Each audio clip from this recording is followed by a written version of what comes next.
इस बार भी लग रहा है यार चुनाव में अपना बाबा जी आएंगे, क्या कहना है?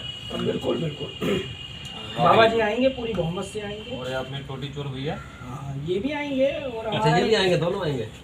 दोनों तो आएंगे, सत्ता में तो एक ही आएंगे। अरे भाई सरकार तो देखिए एक ही की बननी है। हाँ, सरकार एक ही बनेगी। सरकार तो एक ही की बननी है। सवाल ये है कि इस समय सबसे बड़ा मुद्दा यूपी में है क्या? बार बार जो वर्तमान सरकार है, योगी की सरकार है, इस पर लोग आरोप लगाते हैं कि योगी सरकार ने कुछ नहीं किया या खास करके अल्पसंख्यक वर्ग के लिए कुछ नहीं किया। बार बार यही एक सवाल उठता है। अब इसमें सबसे बड़ी बात यह है पंडित जी, सोचने वाली, वो ये है कि सरकार, मध्यम वर्ग कहता है हमारे लिए नहीं सरकार ने कुछ किया, जो अल्पसंख्यक वर्ग है वो कहता है हमारे लिए नहीं किया। तो सरकार ने किया किसके लिए? अपर वर्ग भी कहता है हमारे लिए कुछ नहीं किया, अपर वर्ग भी यही कहता है। तो अब आप सरकार की स्कीमें देखें क्या है। छोटी, सबसे छोटी स्कीम से उठाए, उज्ज्वला योजना, वो किसके लिए है? निचले वर्ग के लिए ही है।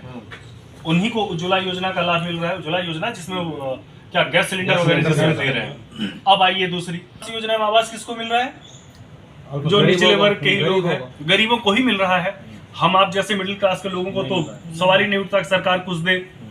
अच्छा, इसके अलावा वो जो मेडिक्लेम वाला जो स्कीम है सरकार का, आयुष्मान भारत, आयुष्मान भारत का लाभ किसको मिल रहा है भाई? गरीबों को ही मिल रहा है। अब इसके अलावा जो राशन वितरण, पहले तो महीने में एक ही बार मिलता था, अब महीने में दो बार वो राशन मिल रहा है लोगों को। गांव देहात में कभी आप जाएं, अभी मैं होके ही आ रहा हूँ, तो गांव देहात के लोगों को दो बार महीने में राशन मिल रहा है।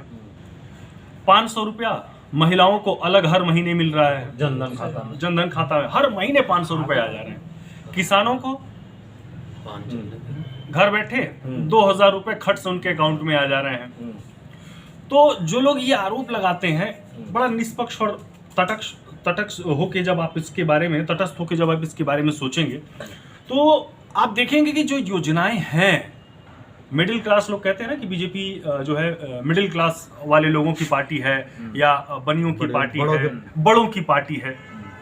लेकिन बीजेपी की जो योजनाएं हैं, खास करके जितनी भी योजनाएं, 100 योजनाओं को अगर आप उठा लें, 50 योजनाओं को उठा लें, 25 योजनाओं को उठा लें, जो सरकार कहती है कि भाई ये हमारी योजनाएं हैं, हमने 5 साल में, जब वो अपना लेखा जोखा रिपोर्ट देती है तो उसमें बताती है कि हम ये दे रहे हैं। तो अगर आप पूरा उठा के देखेंगे तो मुझे ऐसा लगता है, अब आप लोग पता नहीं इससे कितना सहमत है, 99% योजनाएं तो उन्हीं गरीबों के, अल्पसंख्यक, शोषित, वंचित, इन्हीं लोगों के लिए है।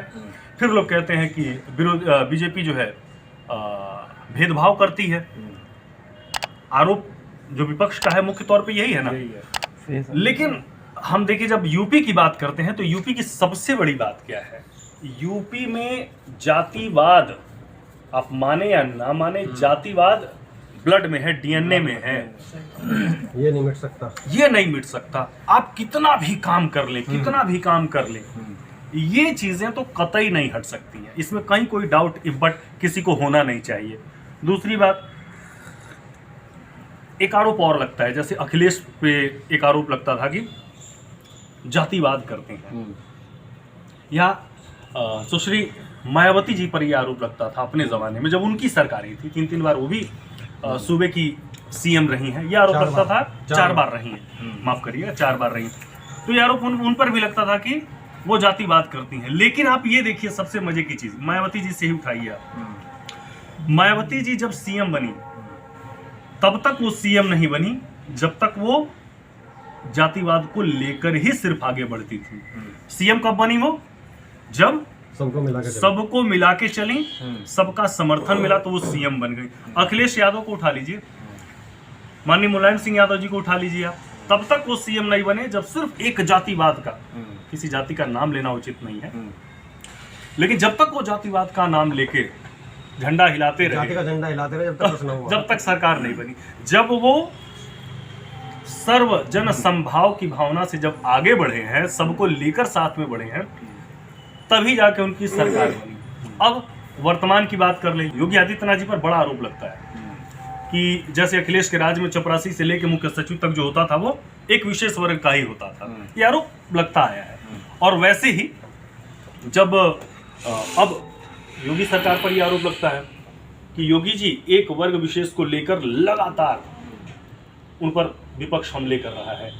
तमाम कुछ वो मीडिया के लोग भी हैं जो लगातार इस पर आरोप लगा रहे हैं। लेकिन आप मूल बात अगर आप देखेंगे तो आप यही पाएंगे कि जो आरोप लगता है ना, वो सिर्फ आरोप लगाने भर से काम नहीं बनेगा, आपको फील्ड में उतरकर देखना पड़ेगा। और एक बात और तय मानिए कि अगर इसी प्रकार से आरोप लगता रहा, जातिवाद का आरोप लगता रहा, एक वर्ग विशेष का आरोप लगता रहा, तो ये बहुत लंबी रेस के घोड़े नहीं हो पाएंगे। सही बात है। अगर लंबी रेस का घोड़ा होना है तो सबको साथ तो आपको कहीं ना कहीं सबको साथ लेकर चलना पड़ेगा भाई। सबकी जन भागीदारी चाहिए, क्योंकि भाई देख लीजिए, एक बात तो सीधे तौर पे सरकार किसी की बपनसत नहीं है।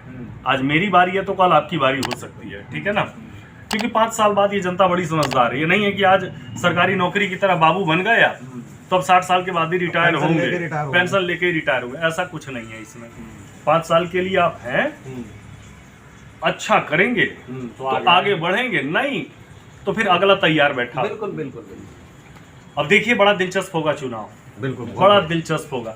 आप बात कर रहे थे गोरखपुर वाले मुद्दे की, योगी अब वहां से लड़ रहे हैं क्या, फिर कभी चर्चा करते हैं इस पर। ठीक।